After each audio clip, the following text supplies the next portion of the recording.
Some time ago, we had some of the leaders of Nigeria,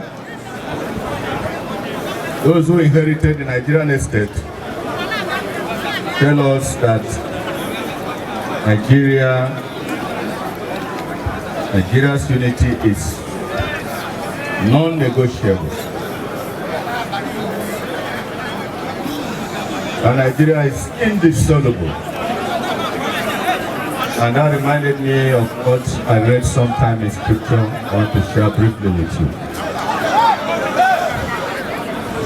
In 931 BC, King Solomon, the son of David, the Lion of Judah, died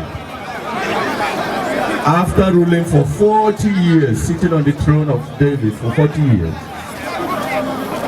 Before him, his father ruled for 40 years. And of course, before King David, we had Saul from the tribe of Benjamin, who ruled for 42 years. By the time Solomon died, and his son Rehoboam came to the throne, the monarchy had put behind it 122 years of stability. Solomon ruled with a very iron hand.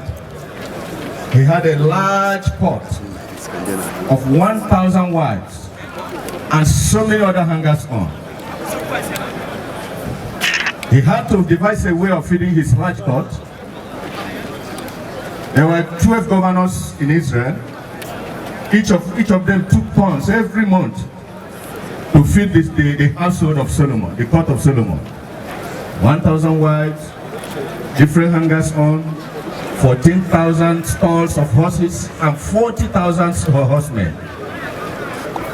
And you can imagine what it took Israel to maintain that court for 40 years. So after 40 years, and he died, before his son came to be made king, Israel came together.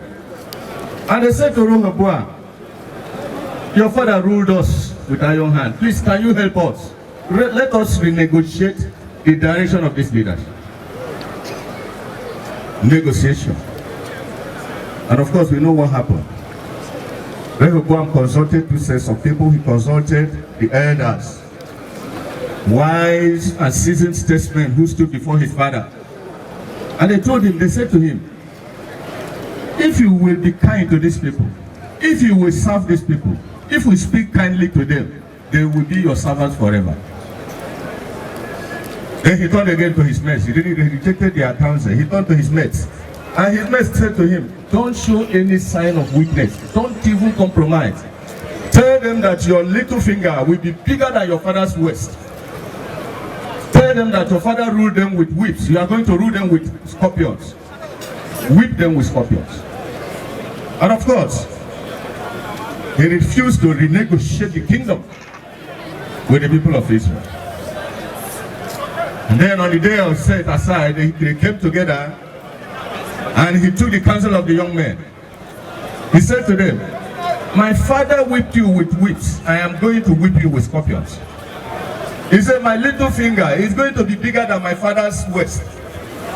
Israel said, well, this is a new thing. A finger and a waist. If his father married 1,000 wives, he could marry 10,000. If his father served 1,000 demons, 1,000 idols, he could serve 10,000. And they said, oh, if that is the case, what do we have, portion do we have in David? To your taste, O Israel. And Israel left. In a twinkling of an eye, a monarchy of 122 years split into two. That day, because Rehoboam refused to renegotiate the nation, the state of the nation with his people, he lost 95% of territory. 11 tribes went and formed what we call the Northern Kingdom. And then he was left with only the kingdom of Judah, where he began to reign as a dictator, now sitting on an empty throne. What are we trying to say? In January 1966, General Ugwumba took Nigeria to Aburi to renegotiate this nation for us to look at Nigeria again and see how we can make it work for everybody. They reached some agreements in Aburi. They agreed on how this nation will be run. When they came back, the inheritors of Nigeria, those who inherited the Nigerian estate, they said no, and it will not be done. There is something about inherited power that makes its recipients very, very toxic to change. And that is what we are seeing here in Nigeria. Ugwumba.